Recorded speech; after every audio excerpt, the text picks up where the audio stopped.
The windlass is supposed to be the toughest, strongest point of the boat. It's where you're going to tie the boat from, it's where you're going to drag the boat from, and in my case, it definitely is not. Hey, my name is Simon. I'm fixing up this $1 boat to sail around the world, and in this episode, we are rebuilding this 50-year-old windlass. Now, windlass is the winch that drags the anchor chain back into the boat, and that's its main job, but it also is kind of one of the strongest points of the boat. It is where I will be exerting up to 5,000 pounds of wind loading force on my anchor when I'm sitting at my 80-knot storm. It's also where I would tow the boat from, and if I ever have to haul the boat out or lift it on a rail, that windlass takes a ton of strain. So I want it to be nice and strong, and currently it's a rotten piece of junk.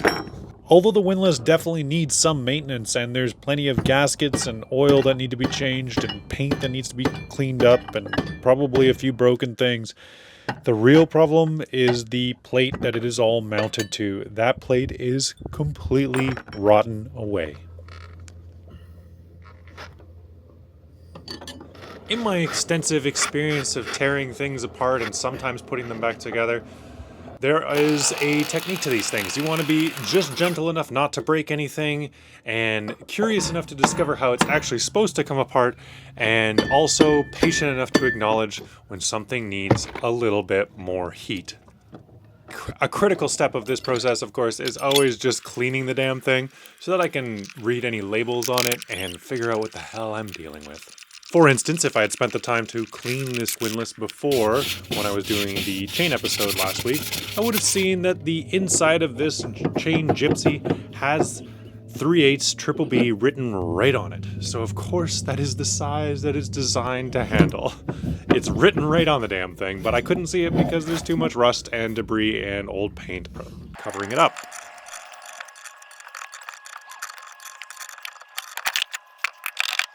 And yeah, this is the plate. Now you got to remember, this windlass is also the forward cleats on the boat, so all the strain of holding the boat on a mooring, all the snubbers, all of the times it's at a dock, everywhere that I'm going to tie this boat up to, one of its strongest mounting points is going to be onto this windlass and onto the plate that it's bolted to. So if that plate is completely rusted away, well, it's not doing me much good.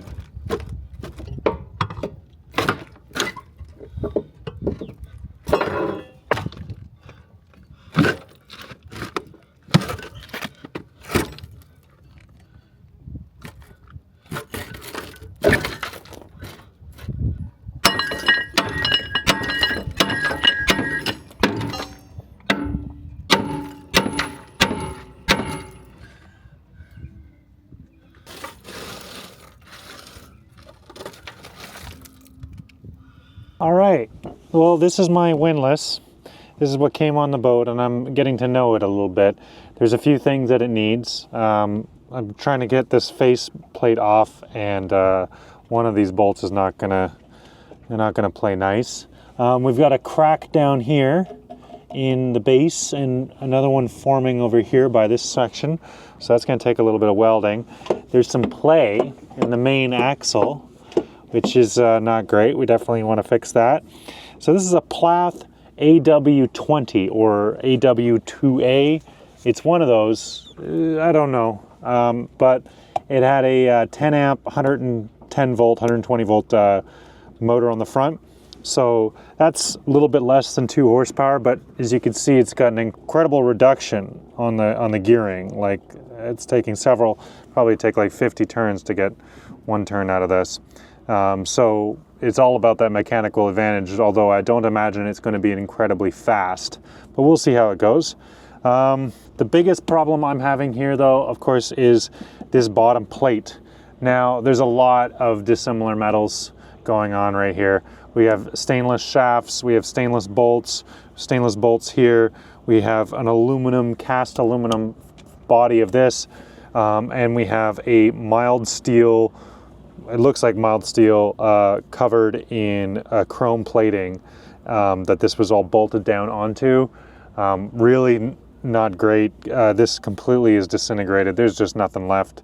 So I'm going to try and get my hands on enough stainless steel to build this shape back up. but in order to do that, I needed to get it off, and all of these bolts, these are stainless bolts going through steel plates into cast aluminum, and of course the dissimilar metals have corroded everything to high heaven, and if I hit it too hard, I'm probably going to break some cast aluminum, which is not ideal. So I'm hoping that when I hit this weld with some heat, that this bolt will come loose. We'll see. And it looks like these two studs back here were literally welded into the mild steel. So I don't know, I'm just hoping the thing lets go eventually so that I can pattern this and make a new one. But there's gonna be tons and tons of force on this, so I really wanna make sure I do a good job. This episode is brought to you by Shakesure. They're the ones who sponsored this episode and supplied this chain. Now, Shakeshure's chains are a variety of different qualities you can get. I got one of the lowest qualities that they offer, but it's still an incredible chain. My Windlass is spec'd out for 3/8 triple B, and the quotes I got to get that replaced were triple what Shakesure was offering, and Shakesure also offers it at a higher carbon, higher strength steel, so this chain is twice as strong as the triple B was. They offer various different levels of galvanization from G40 all the way up to G60. They also offer stainless chain, 316L and 318LN, if you want to go a little bougie, or if you just want some workhorse chain. Again, the prices are spectacular, and you get to deal with the engineers directly. So you are going to have a consultant that's going to help you ensure that the chain you're ordering is actually going to fit your windlass and your setup and is spec'd properly for your boat. So if you'd like to learn more about what the chain actually does, you can check out my previous episode, which is all about what the chain actually does to hold the boat. But essentially it boils down to this. The anchor provides the holding force, but the chain provides the holding dampening. And the more weight of chain you have, the more dampening you have. So if you have a boat that slams down on its anchor chain quite hard because it's quite heavy, for instance, then a larger amount of chain is going to suit you better. However, if you have a lighter boat, putting all that weight in the bow is not going to help you quite as much. And so it's just something you want to balance out, and something you can talk with the engineers at Shakesure about, as well as ensuring that it's actually going to fit, which is actually a lot harder than it sounds. A lot of people have a lot of struggles with that, and I'm really grateful that Shakesure was there to work with me through the process and get the chain that I needed. So if you're interested in getting some chain for next season, because it does take a while to ship out, please check out the link in the description. I'm really, really happy with this. I mean, the price you can't argue with, and the quality has been absolutely stand-up spectacular. I'm really happy with it. Thank you so much, Shakesure, for sponsoring this episode, and let's continue building the windlass so we can get this chain run through it. First things first, we're gonna tackle some of these cracks, and I really love having this welder, guys. This thing has been just so good to me. This thing I think I bought off Yes Welder for 600 and change, and they don't even sell it anymore. It's not the craziest machine on earth, and of course it's one of these Chinese welders that over promises and under delivers a little bit. But at the end of the day, it is an AC TIG welder, which is incredibly useful down on the water. I have used this for all kinds of projects, including welding cast aluminum, where you have to gouge out every crack and then backfill until you've got yourself somewhat similarly shaped of a piece of metal, and then the grinder and paint make you the welder you ain't.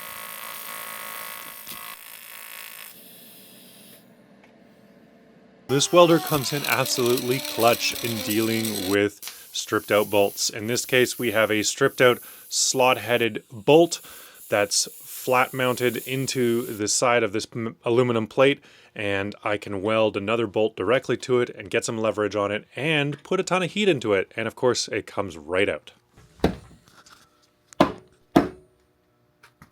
What's really convenient about this mounting plate is kind of like a brake rotor. It has a threaded insert for me to take one of the bolts I just yanked out of it and screw it back in. That helps push the plate back out. So I've got one on each side, just slowly bring them in, and out it comes.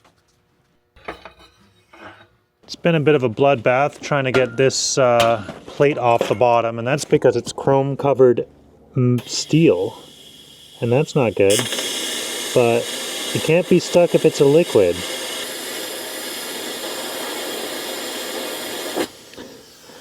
And if you're wondering how I'm able to weld all of this? Well, you just crank the welder up to 200 amps and you slam into that chrome-plated steel pretty hard. And yeah, she'll melt no matter how much rust is on her. She'll melt good.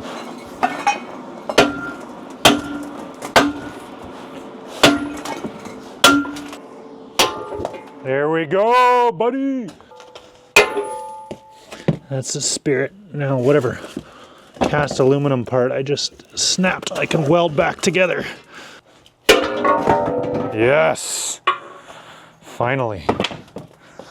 Right, so now the job is to build a new plate for my windlass to sit on. Scoop out the buckets. Look at that, that all used to be aluminum. And make it out of something that's going to react a little bit less with this. Now I have a couple options, and I'm trying to really decide which way to go. All the bolts and the hardware are stainless. So if I go stainless on that, at least the bolts and the hardware won't get stuck in the metal again. That's cool. Or I could make it all out of aluminum, and then it would be the same material as this and not corrode on this, and then I just have to deal with the bolts as a problem. The advantage to making it out of aluminum is, well, aluminum is a bit cheaper and easier to cut. However, it's harder to weld. So yeah, I don't know. Do I rather do the thing I hate, cutting stainless steel, or do the other thing I hate, weld aluminum? Well, at least it's not plumbing. I'll figure it out. Oh, that's hot. That's really hot. All right, here we are. The windlass is pretty much completely disassembled. I didn't bother taking the cog gear out of this thing because it's working pretty good. It's got good spacing. I'm not too worried about it, and I can clean around it. Now I'm getting every little bit of debris out of here so it can have a nice fresh oil change and hopefully be running smoothly and quietly for many years to come. In an effort to do that, we've solved a couple of problems that I didn't know about at first.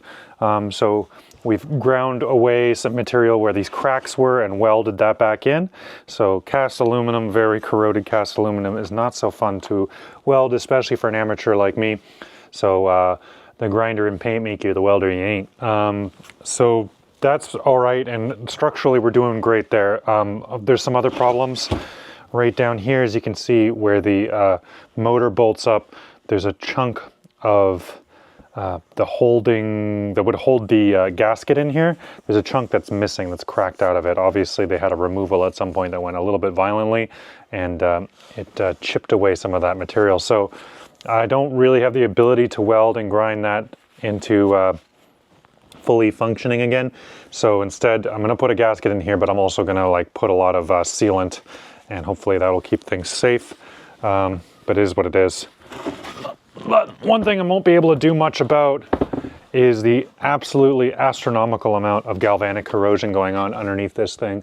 Now you got to remember, this sits right on the bow, so all of the spray coming over the front is going to interact with this, and then if there's dissimilar metals like, say, chrome-plated steel with cast aluminum right next to it, you're going to get some galvanic corrosion in there, and a lot of this was happening underneath the windlass in a place you couldn't even see it. So right here where all of these stainless bolts went in, that has a ton of corrosion, and of course everything underneath. Now I've ground out a bunch and welded in where the cracks were, and so I filled that, so structurally that's sound, and that's around the bolt holes. That's great, that's all structural, but all of this down here is not as structural, and so I'm not going to bother. Also, it's going to take me a week to like grind all of that out and backfill that all with weld, and I'm not a very good welder yet, so I'm just not going to do that. Instead, I'm going to sand this away as much as possible and paint the ever-living snot out of it, so that down the road I don't have to hopefully deal with this again. That's my idea. In the meantime, I'm going to put this thing back together and get some sealants in there, get some new bolts in there, and get some fresh oil in there, and then paint it. Now, when I did the oil change last, there was no water, although the oil was really old, so we're going to assume that the RTV gasket method works just fine in this application.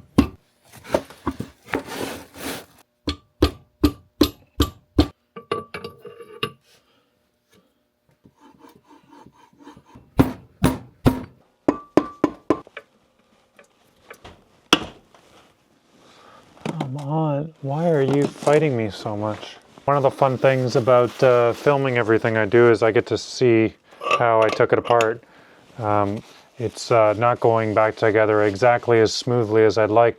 Part of the reason why, and it's the same reason that I had the play in the shaft before, is the keyway has a set screw on the main gear here, and that was loose before.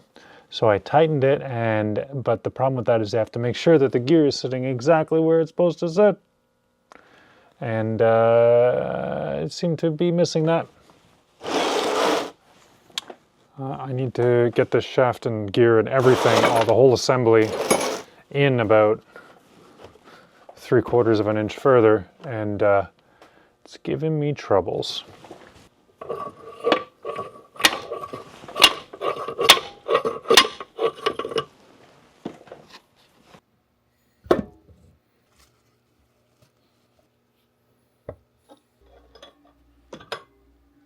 The original gasket was ruined, but it just so happens that the large Raycor gasket is the exact same size.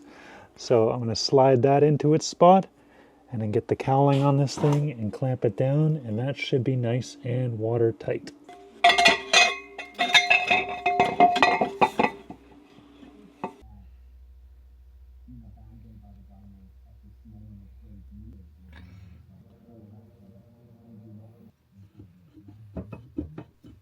Talking to the previous owner, one of the major complaints he had with this windlass is that the brakes didn't work. Now, these brake pads are pretty beefy, and they've still got plenty of life on them, I think. I don't know, I haven't really seen one of these before, but they look pretty good. They definitely don't look worn out. What they do look is dirty. So, a little bit of sanding, a little bit of acetone, and hopefully these things work a lot better than they used to. Off camera, I got way more sanding and cleaning done of these brake pads and brake pad surfaces. It took a while to clean all of this up.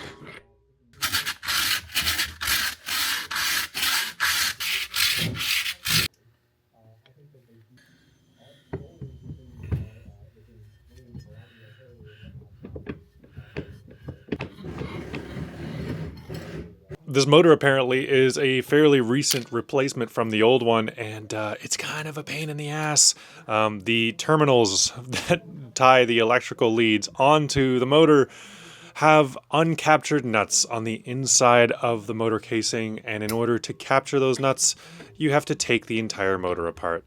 So at several points during this project, I get the mistake of loosening one of those bolts, and then I am trapped with the inevitable task of disassembling the motor again, just to tighten that one stupid nut. So the last time I put it in, I actually put a little bit of glue in with it so that hopefully that nut will stay captured.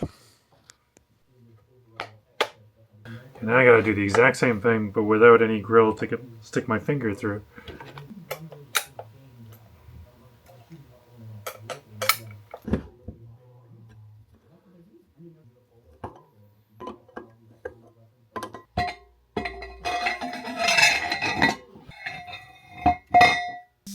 It's at this point that I could see the light at the end of the tunnel, and you know that's a lie. There's still so much work to do.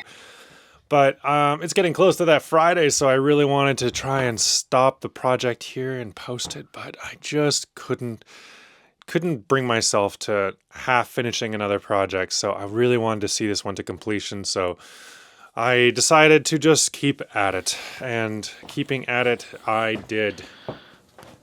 Okay, well, we got the windlass doing pretty good, but the plate that is underneath it, we need to replace that with something. And I've chosen aluminum. I got myself 3/8 plate of aluminum right here, and we're gonna weld up a new application. Now, I know from my previous research at the anchor chain that I need 5,000 pounds of potential holding if I want my boat to ride out an 80-knot storm. And that's the goal, like, you know, to ride out 80 knots of wind. Hopefully it'll never happen, but that's what we're building for. So 3/8 is kind of the minimum for that. We're gonna weld this all up and so that there's no galvanic corrosion whatsoever. Starting off with a couple of tacks just to line things up, and then we're dragging it out to the boat and doing a dry fit. Want to make sure that everything is where it ought to be before I start laying down some big fat welds that are going to be a pain in the arse. to fix if I get it wrong.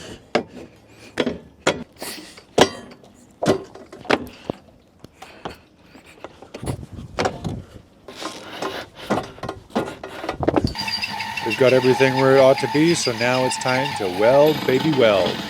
We drill out the holes for the main fixtures at the Samson post, and then all the rest is just big, fat welds. So much heat. Okay, well, it's not spectacular welds, but way better than my usual for aluminum. Having a thick material is nice, but I don't think that's the main thing. I think it's just that it's clean, new material, and I've been welding a lot of junk. So that's nice. Unfortunately, the plate that I got is just a little bit too narrow, so I had to weld on some little wings, then use my plasma cutter. And the plasma cutter works really well on 3/8 aluminum plate. Really, really well. I'm actually quite happy with that.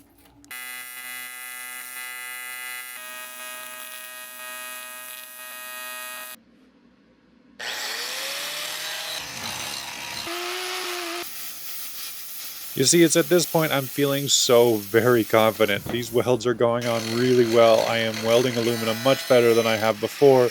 I'm employing a few of the tips that I've been learning on YouTube, and I figure, man, I really got this.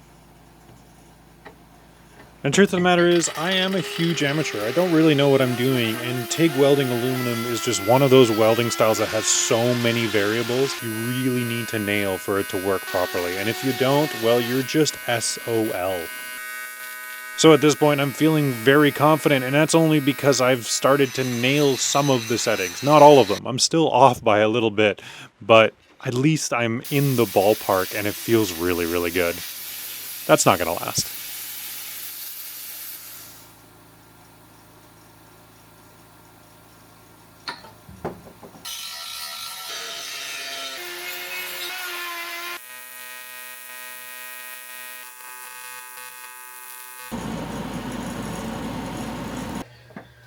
Some battery cable. Hopefully that'll do the trick. The wand I think is only rated for 180 amps or 150, and I got 200 going through it right now, so that's why that's on fire.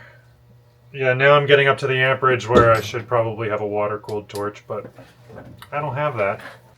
I have really been abusing this machine. I've been pouring 200 amps pretty consistently through it at AC, and it has now melted my ground cable completely. Not just the external one, but it turns out also the internal one's been completely vaporized.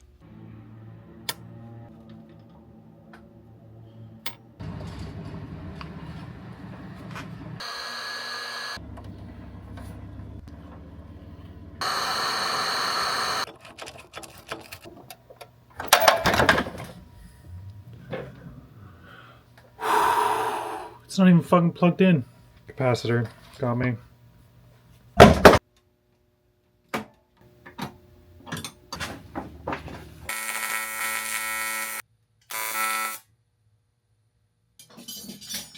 Alright, so in my efforts to weld my project to my windlass so that I don't have any dissimilar metals and it's going to be stronger. The problem with that is the windlass is cast aluminum and has a lot of corrosion in it. I did a lot of work grinding it out, trying to get it as clean. I mean, it looks pretty clean to me, but it's not reacting super well. My argon's getting close to the end, so I'm still seeing a good flow, but it might also be partly that. But I've learned a few important lessons. Now, welding this new plate actually went really smoothly, and I got kind of lulled into a false sense of security. I really thought I was getting better, but you know, just when you think you're getting better, the world gives you a smack and puts you back in your place. So this cast aluminum has been causing me quite a lot of problems. Getting it nice and clean has been quite challenging, and so there's a few things that I've been doing now. I run the welder way too hot to handle all of this, and I actually melted some of the wiring inside, so I had to fix that. And right now I can basically weld 1.5 inches at a time, and then I have to let my wand cool down. And I'm only at 170 amps right now. I was at 200 before, but it was just too much for the machine. So I've learned that to deal with the dirtiness, I've had to up the AC balance. I'm at 45% right now, which is working pretty good. But what I'm trying also is I've gone into quite high frequency. So I'm at 180, I think. No, 150. I'm gonna go higher. So that lets me penetrate a bit deeper, which should give me more kind of melting power, especially to bind it to the cast aluminum. That's the idea. I'm watching so many videos and there's just quite a lot of settings on this machine and it's a little overwhelming at first, but you know, it's all black magic until you understand it, and then it seems so simple in hindsight. But I feel like I'm close. Hopefully I'm very, very close to fully understanding what's going on. But right, I'd just like to be able to weld a little bit more than an inch every 15 minutes. Part of that is also AC and the balancing act, right? If you put too many cleaning amps and not enough welding amps, you end up cranking the amperage higher than you need to, and the other electrode is taking all the heat. Still learning, still learning. One thing I have learned is it's a lot easier for me to weld from the new metal down into the old metal, so I've turned the project around so that gravity is helping me.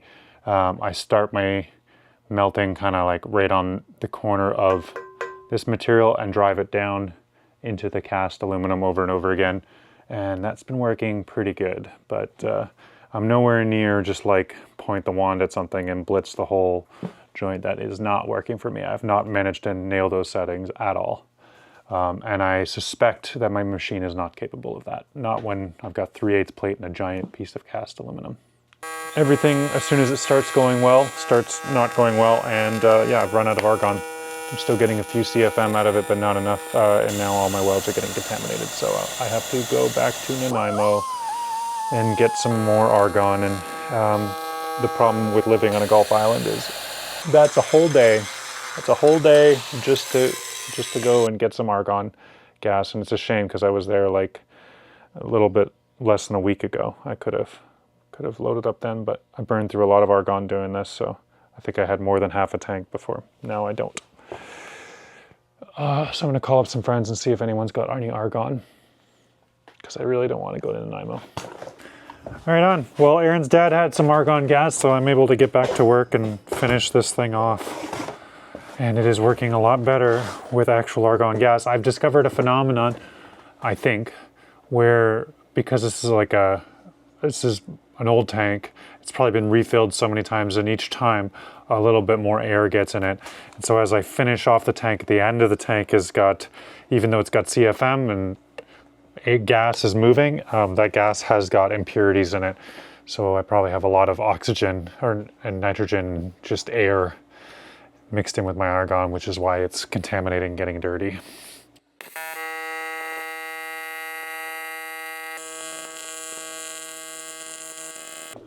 All right, well, we used a etching aluminum primer and a rattle can, and then I used Endura 2-part top coat to do the rest. It's one of the hardest paints I know, and I think it's going to take the abuse of all the salt and the chain banging up against it. I mean, the paint's going to chip eventually, but at least with the Endura, it should be pretty stiff for pretty long. I'm a little concerned about the drum for the winch and the rope channel here. If it's too slippery with the Endura paint, I might have to put a non-skid on there, which isn't the end of the world, but I figure I'll give it a baseline of Endura first. We'll just do this coat, then we'll flip everything and then do the second coat. And yeah, it's kind of nice with the spray gun. It goes a lot quicker. I can get it in all the nooks and crannies, and I don't have to painstakingly stroke a bunch. It's giving me a bit of an orange peel, but it's self-leveling a fair bit. But I don't really mind if it's got a bit of an orange peel effect in the end. This isn't a show car. This is a Windlass. Well, I could see the light at the end of the tunnel, but that door has shut. And it has completely failed. Turned totally different into a weird non-skid. Instead of smoothing out, it actually got way rougher as it dried, and completely separated from the, peeled up the aluminum primer underneath and just bubbled off the actual windlass entirely. So it's failed completely. Should have just used trim clad. Pretty frustrating to be this close to the end and then completely screw it up. So toss in another day of wire wheeling just to get this damn thing clean, and yeah, paint it all over again.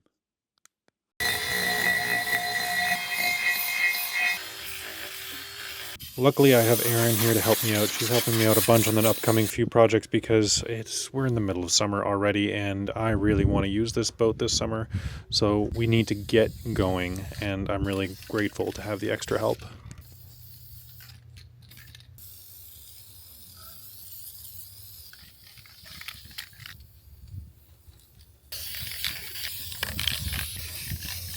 I'm trying to do as light as coat as possible because I'm worried about it not being enough. I'm a professional. And although you're the creative genius, though, this pipe is a pretty good idea.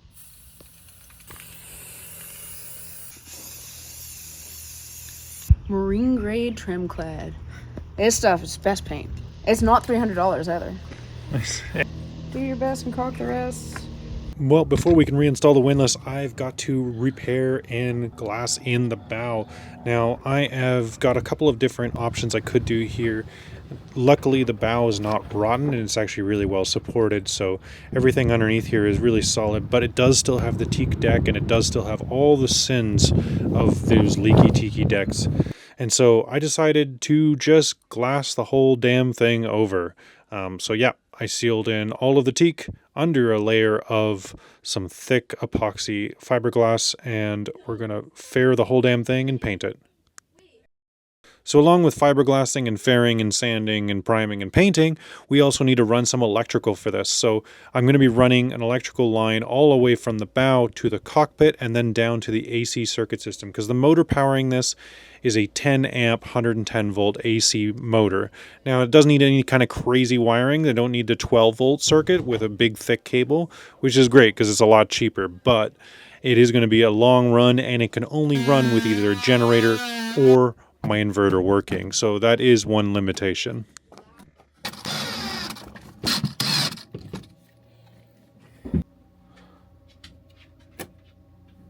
All right, the day is finally here. We're going to install this windlass. Hopefully I haven't lost any parts. It might not seem like a huge deal, but I really struggle to finish a project 100%. 80% I do all damn day, but getting that last bit, getting it actually done and in a timely manner is not my style at all. So I really pushed myself this week to try and get this done, and I'm kind of proud of it, but also, yeah, there's a lot of imperfections, lots of things still need to be fixed, but you know what? I got a working windlass, so it's maybe not 100%, maybe it's more like 95%, but it's a lot better than my usual ratio anyway.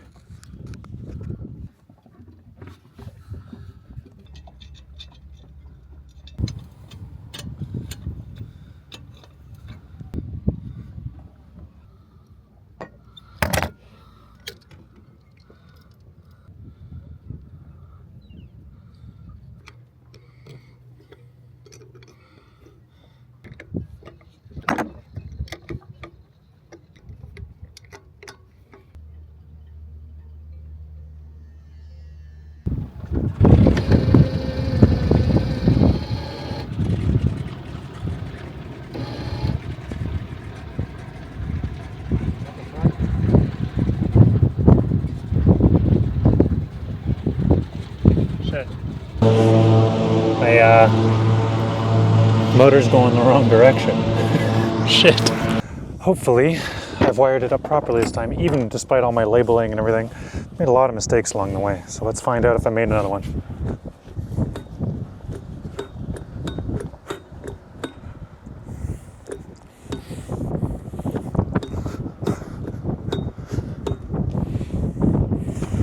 What did I do? Turns out you can't just fix the wiring. This is a permanent magnet AC motor, so I had to take it apart and switch the fields, spin the casing 180 degrees, and then put it back together. Well, it's a long haul, and we got a couple of fresh scratches on this thing and greasy fingerprints, but I now have a windlass that works.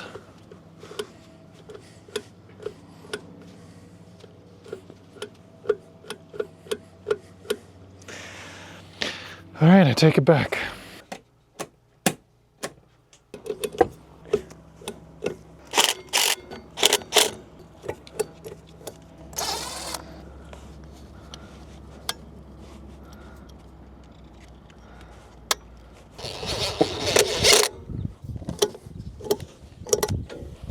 This time, for real.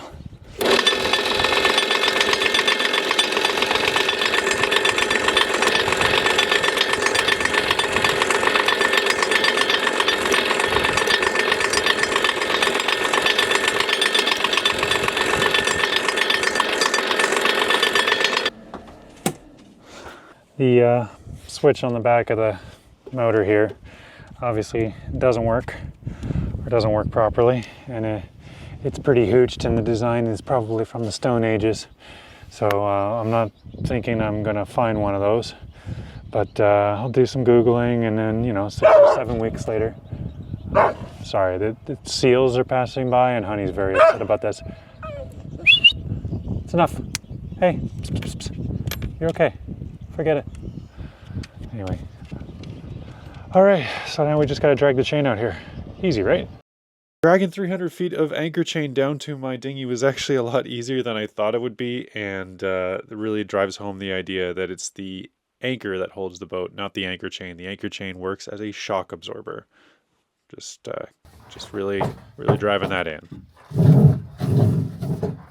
Tied a line to the Samson posts inside the boat, and we've spliced it onto the chain, so we've got ourselves a bitter end, and that anchor chain is not coming out of the boat unwillingly.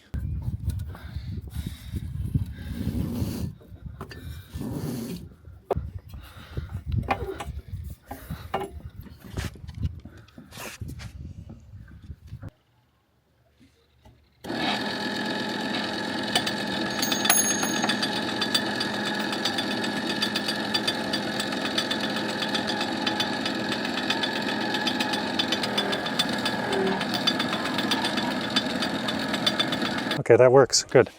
By my calculations, this original setup went 36 feet per minute. There's 310 feet of chain, so we might be here for like 8 minutes if the gearing on the new motor is the same as the original motor. Anyway, let's see if this turns back on. Hey, works for the camera, that's good.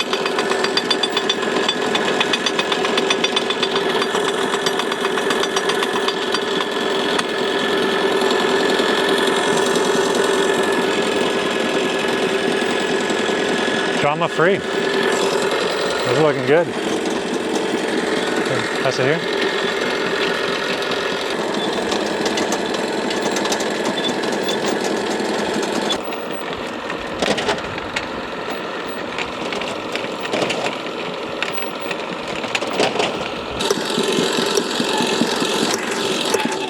There we go. You know, 10 tries a charm. Oh, perfect, look at that. Left just enough up there. Oh, well, the anchor chain is on, the windlass is done. All of the welding is done. It looks fantastic. Shakespeare sponsored this episode. This is their chain. If you guys would like some chain yourself, 15% off of their already extremely low prices. The coupon code is Finding Simon, one word, no spaces. Link is in the description, check it out. Really stoked, 300 feet of chain. Can't wait to go anchor somewhere. See you guys next week.